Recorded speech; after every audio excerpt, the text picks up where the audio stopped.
Ozpin, Ozpin, Ozpin. Or would it be more accurate to call him Oz? The spirit of Ozma has been through a lot. Like, just a ridiculous amount of stuff has happened to this guy. He was just a normal person living on a planet that would become Remnant. He was a knight. He was a hero. He even got together with a damsel in distress. And then he died and his relationship became everyone's problem. Over the years, Ozpin's become a conflicting figure in the RWBY fandom. Is he good? Is he evil? Is he trustworthy? One of my first videos was a comedic take on the conflict between him and RWBY, the team that is. Ah yeah, back when 100 views was what I considered massively successful. But I'm older and have a lot more experience in judging things. And so in this video, I want to actually take a look at Ozpin's actions through the series and figure out just how morally grey he is. Is he a hero whose actions are justified given the correct context? Is he a monster the world would be better off without? Is he just stupid? Let's find out, starting with after he was reborn. For my convenience, I will continue to refer to him as Oz. The hearts of men are easily swayed. Oz's reintroduction to the world of the living was quite a jump. He died, then came back and died a couple times, and then was told to unite humanity by God, which, you know, sounds easy enough. I wonder if he felt the need to ask if forenames count after he saw them. But it's important to note that he was more concerned with the woman he loved than trying to fulfill this impossible task, and only agreed to it because he knew she was alive. Also, can we take a moment to agree that the God of Light was a complete asshole for not warning him about the whole "your wife now wants to destroy everything" caveat? Blinded by love, it takes us a while to see through what his wife has become, long enough to start a kingdom and family with her. But as the attempts to expand their kingdom and influence, sold as a plan to guide humanity, becomes more and more violent, it becomes harder to ignore. And so he tries to leave with the kids.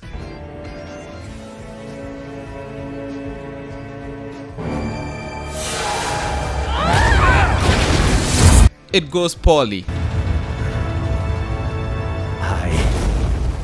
So while I can't give too much judgment because we aren't giving so much detail, I think it's easy to see that Oz's decision making during his second life was entirely emotional. I'd say he should have asked more questions, but he was keeping his own secrets he didn't want to be asked about. I judge his actions as naive in the face of an impossible task. So, how does the power choose? Through a series of stupid and convoluted rules. We don't know enough about the Maidens to properly judge Oz's creation of them, but it's leaning towards stupid. There are two ways you can look at how the Maidens came to be. The story we've been told about it regarding a wizard sharing his powers, or the very popular fan theory that they are reincarnates of Ozma and Salem's children. If the theory is true, then it's just more nonsense Oz has to work around.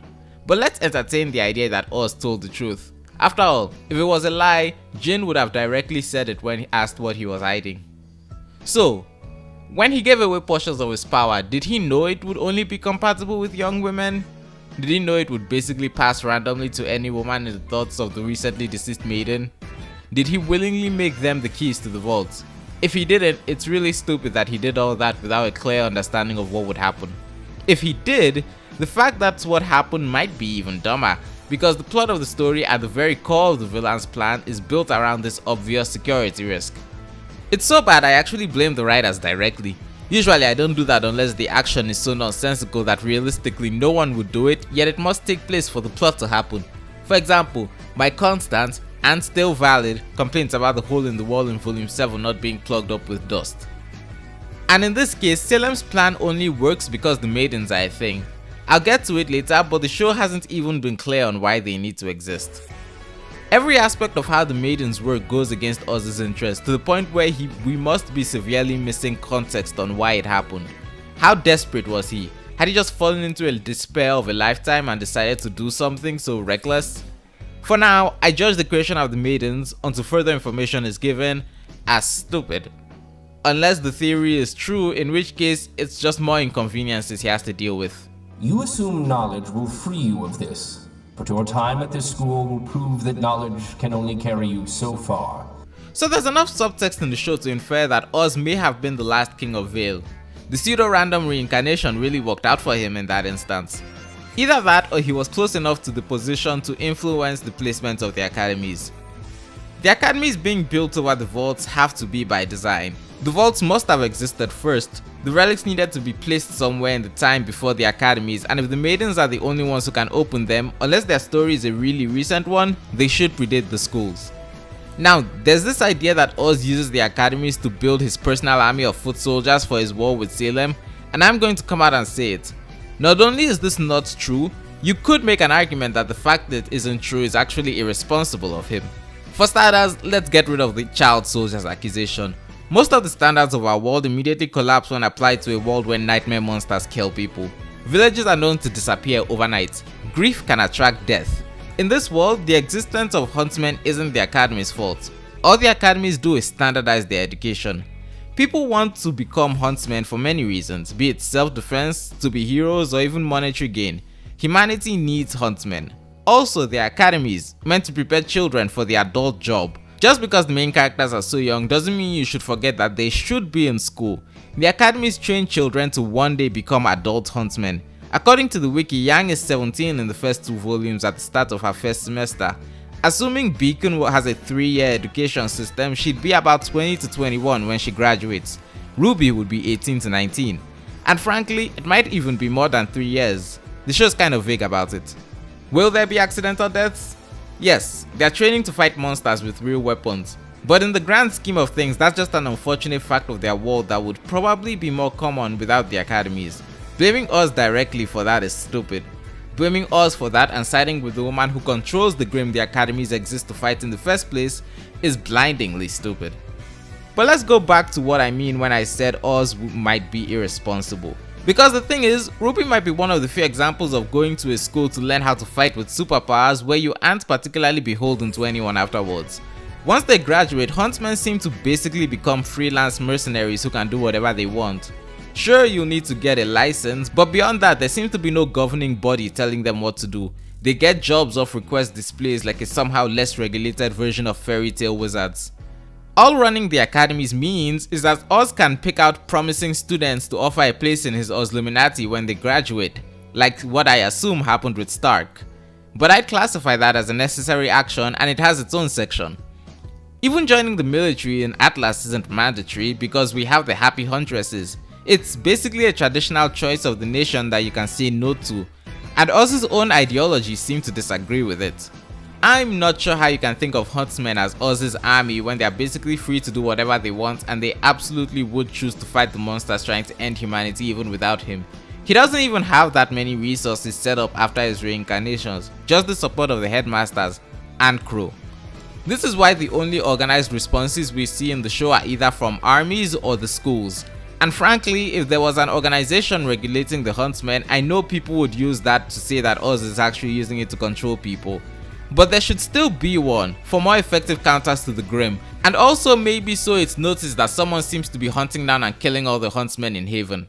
Now of course we can't ignore that it's been said that the academies are meant to be fortresses on top of the schools to deter any attempts to get into them, but I'm not quite sure how effective a fortress can be when it's empty for the holidays. Quite frankly, in the 3 raids on vaults we've seen in the show, only one actively involved endangering students, and it's the one that was paired with a terrorist attack on the whole city. The students are barely a factor when it comes to the defense of the vaults, though I am willing to put this in the slightly dubious category. Frankly, it feels more like the vaults are there so they can be monitored more than defended. We see people sneak into the Atlas and Vacuo vaults without even going through the schools. So on the count of the academies, I judge them as definitely necessary, with the caveat that it's actually reckless that they aren't more controlling. Atlas developed the cross-continental transmit system to allow the 4 kingdoms to communicate with one another. It was their gift to the world after the Great War. Okay, I don't know how involved Oz was in the creation of Remnant's communication system, but the fact that everyone in their world heard about it, thought about it for more than 10 minutes, and thought it was acceptable is a sign that everything happening in the story is just natural selection at work. If one tower goes down, all communication is cut off. What?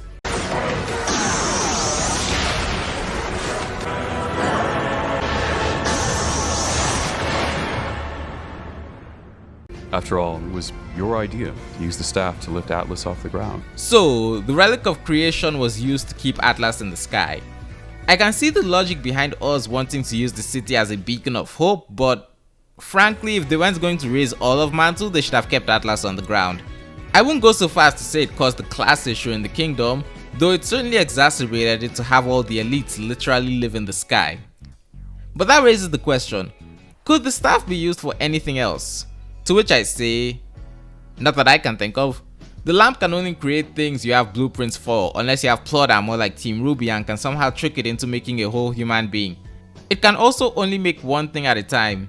Also, it must remain a secret.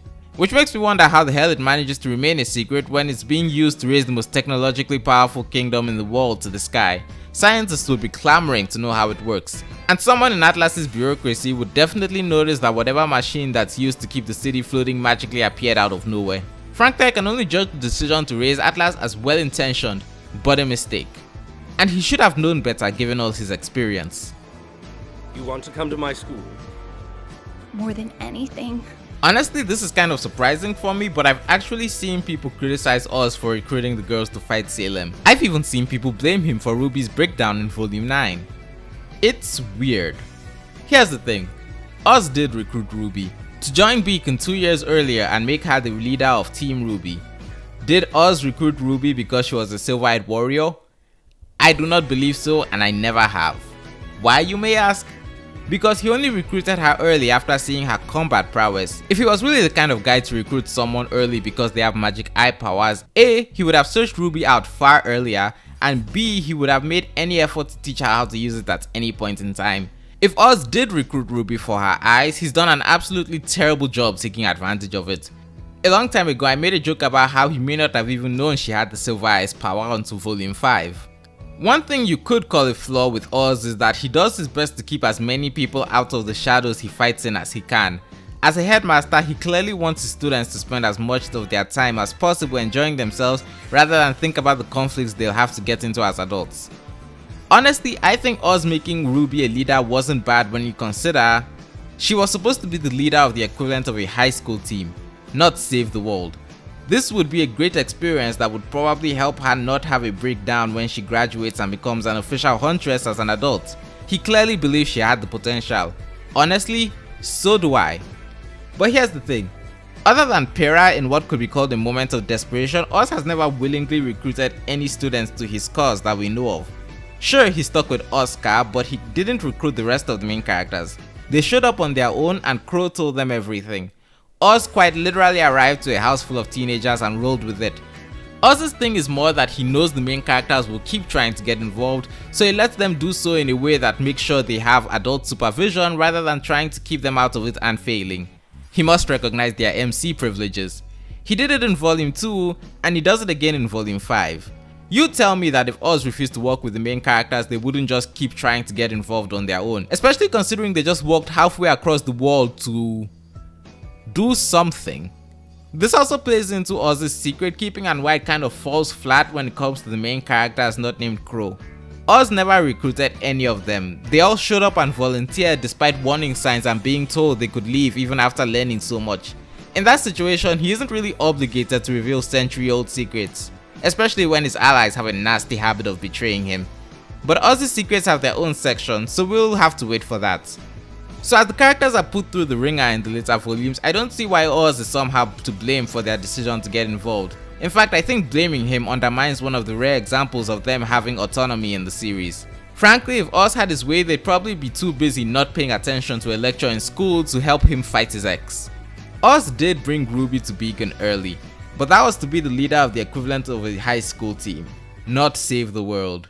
So in this case, I'm gonna say Oz is a bit too lax in letting the main characters do what they want, but he's hardly evil for making sure they aren't wandering around blindly while main charactering all over the place. Of course, Oz did recruit someone to his team, and that brings us to... Like magic. Yeah, first time hearing it's pretty crazy. Oz can't fight Salem alone. Frankly, neither of them really tries to fight alone. But where Salem can freely play into her cabal's negative aspects to manipulate them, Oz recruits people on the basis of helping protect the world. Now obviously there is greatness in how he goes about it. By necessity, he can't really tell someone everything they'll be getting into until they've agreed to work with him. The very nature of the secret war makes it so asking people to help him is dubious. Recruiting teenage Pera is very dubious. It seems to be a symptom of not having an official Huntsman organization that has led to the school being the only place he can recruit people from, with Pyrrha being the strongest student. Like I said, reckless. Does Oz not know any trustworthy strong women under the age of 25? What is the age cutoff that keeps Glinda from doing it? Now, while I've called the Pyrrha recruitment a move of desperation, all I can really do is add asterisk to this inadvisable action. Once again, only young women can get the power. Why? I don't know. But of course, there's the question of how dangerous is this? We do of course get talk on the risks of moving Amber's aura into Pyrrha and how that might affect Pyrrha's personality, but beyond that, how dangerous is it exactly? Oz treats the Maidens more like keys than weapons. He doesn't have them fight but hide, which is why their existence is still a secret. I mean, what missions could he possibly give a Maiden that a skilled huntsman can't do considering his opposition? Salem relies on normal humans to do her bidding. Unless he's sending them to fight Salem, which would be stupid, they're kind of overqualified. I can't claim to know what his plans for Pyrrha were, but it's likely he wanted to keep her being a new maiden completely a secret. If that's possible, is anyone's guess. Though I will say this, for someone running a shadow war, he's very forgiving of people leaving. Raven doesn't seem to have anything to fear from him after she ran away, which proved to be a mistake. And he gave Pyrrha and the main characters plenty of opportunities even after they passed the point of learned too much. He also very clearly tries to avoid putting them in danger, like how once the maiden power was lost, he explicitly told Pyrrha and John to run away and call an adult. Without the maiden power, there's no point in having them involved. Pyrrha didn't listen. In conclusion, while Oz does need to be less than forthcoming in recruiting people, I think that's a necessary action for his position, and he's willing to let people go even if they pose a threat of betrayal. Of course, people who gain the maiden power and whoever he gets randomly inserted into after dying don't really have a choice. Do you really think Leo was the first? That he didn't say those exact same words to me? Oz keeps a lot of secrets. Just by his age, he definitely knows a lot of things no one else does, and he decides what to and to not divulge to people. This has caused a lot of conflict between him and the main characters. So let's look at these secrets and judge the decision to keep them. First of all, everything about his past relationship is fine. Like, it's so staggeringly unimportant and frankly clearly emotionally devastating. Nothing changes if people find out he used to bang Salem, and like, he clearly doesn't have time to deal with that. Secondly, the lamp's remaining questions. No doubt about it, he was completely justified in keeping everything about this a secret. Ignoring the risk of bad guys finding out their remaining questions and using it, like in Volume 9, there's always a risk that one of his allies will waste the question if they get the chance. Kind of like exactly what happened. I mean, Oz was just betrayed by someone he considered a close ally like the week he told them there were no more questions. And the daughter of the woman who left them and then more clearly betrayed them at the same time is now the one constantly complaining about him not telling them everything. I wouldn't tell them there were remaining questions either. Thirdly, the lamp attracting Grimm. This was stupid. And not just because keeping it a secret was stupid, but because it's inconsistent. In the first episode of Volume 6, it seems to attract a flock of manticore, but then no Grimm really approaches anyone to try and get to it afterwards. The apathy were already in the farm. Even the Grimm that attacked Argus completely ignored them until the lamp was right in their face. Look, I think Oz should have told them it attracts Grimm, but if the show insists of undermining how severe that attraction is, I'm forced to question if it's even important enough to mention. And finally, Salem can't be killed. I must confess, when episode 3 of Volume 6 dropped, I was confused. Because I had no idea this wasn't blindingly obvious to everyone. Oz has been fighting her for lifetimes and hasn't been able to defeat her. He's never once that we've seen on screen expressed a plan to beat her. It shouldn't take a rocket scientist to figure out she's immortal, and he was still looking for a solution. Crow's reaction, as someone actively recruited by Oz, is probably the most justified, but it's equally the most confusing because it makes me wonder. If he thought that there was a plan to defeat Salem, did he never ask what it was? The fact they've worked together for so long makes it hard for me to believe he just assumed Oz would know how to beat Salem and apparently never asked what it was. He knows Oz has been fighting this war for centuries and hasn't really come close to winning. Did Oz just straight up lie that he had a plan? Did no one ask for specifics? How exactly did this go down? Did the Ozluminati really think Salem would be defeated in their lifetime? None of them have any reason to think Oz has a way to defeat Salem unless he straight up lied and said he did, which doesn't seem to be the case. They seem to have just assumed there was a plan. If Oz did tell them he had a way to beat Salem, they never asked him what it was, Ironwood had to come up with his own plan with no reference to whatever he thought Oz was doing. No one references any lies Oz told them about the plan. So it makes everyone look really stupid, I'm sorry. Imagine if his response to them going, "So there's no plan to defeat Salem," was, "You guys thought I had a plan to defeat her permanently? Why? If I did, you think I'd be wasting my time being your headmaster?" If Oz did lie, that's flat out bad on his part. But it doesn't seem like he lied about a way to beat Salem so much as he let everyone assume he had a way to do it and really hoped no one would ask more questions, which somehow they didn't. Though honestly, considering their reaction, I think I'd put this particular secret under morally dubious but justified, seeing how much everyone wanted to give up after learning it. And finally, keeping Salem a secret as a whole. I want to say this is unjustified behavior, but the plot won't let me. I mean, if people can't fathom the idea of high mortality without rolling over and giving up, why shouldn't he keep it a secret? Oz clearly values letting people live normal lives, and elevating his shadow world to a worldwide one, especially against an enemy that can't be defeated, isn't the way to go. Especially because Salem can keep operating from the shadows with human agents. This is why I have more of a problem with the heroes keeping Salem's immortality a secret from Ironwood after he tells them he wants to tell the world about her. That's a massively important detail that would significantly alter every aspect of his plan. There's also the small matter of keeping the Maidens a secret even though they have the power to help people. But if the Silver-Eyed Warriors were wiped out so hard most people in the current era haven't even heard of them, I suppose that counts as prior experience about why he should keep them a secret. Frankly, keeping Salem's existence as a holy secret might just be the most morally dubious thing we see Oz do, because arguments can be made about why he is and isn't wrong. It's a choice with consequences on both sides that he has to live with, because the only reason Salem is a secret is because she is too stupid to realize that between her magic, immortality, and the Grimm, she could probably steamroll the entire planet by herself, and if she'd done this about 100 years ago, before Remnant reached its current level of technology, she definitely would have won. I guess Oz had a way to dissuade her from doing that, though we never see it. Oz's case here is helped by the fact that unlike most people running secret organizations, he isn't really doing it for power. Obviously, between himself and the headmasters, they have a lot of power, but they still have to operate within the rules of their kingdoms. Oz can't do anything if the Veil Council makes a decision against him because he's just one council member. Ironwood and Atlas technically has more direct power than him. Do you honestly believe your children can win a war? I hope they never have to. You know, it's kind of funny that after Oz is emotionally compromised and locks himself out of the plot, the main characters take up his job, and in like 2 months, Atlas is underwater and RWBY drinks some tea because it's too hard. And it is too hard. Oz has been through probably the most pain of anyone in the series, and he's had to spearhead the fight against Salem. And honestly, he's been pretty successful. Let's not forget that after his second death, Salem was the reigning monarch of a powerful religious expansionist country, and by the series proper, she's been reduced to 4 human helpers in a desolate castle. He may not have beaten her, but unless Salem just decided to stop ruling her kingdom, he's definitely done some work. His position is ultimately an unenviable one, and he hasn't been perfect at it.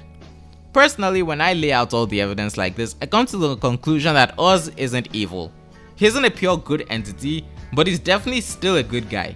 I mean, I can call him out for what appears to be stupid decisions for the sake of the plot, many of which could probably be less stupid if we had more details, but that just makes him at home with the rest of the cast. He makes necessary morally grey decisions, and his worst crimes are being foolish or naive. And sometimes that stupidity is motivated by his altruism. It's kind of weird that fictional leaders who do morally bad things for the greater good in other stories can point at RWBY and Oz and go, "This is what would happen if I didn't do the things I do." But what do you think of Oz? Tell me in the comments below, and while you're down there, if you enjoyed the video, don't forget to hit the like button and subscribe for more content. I'm gonna go rest my throat. Thank you and good day.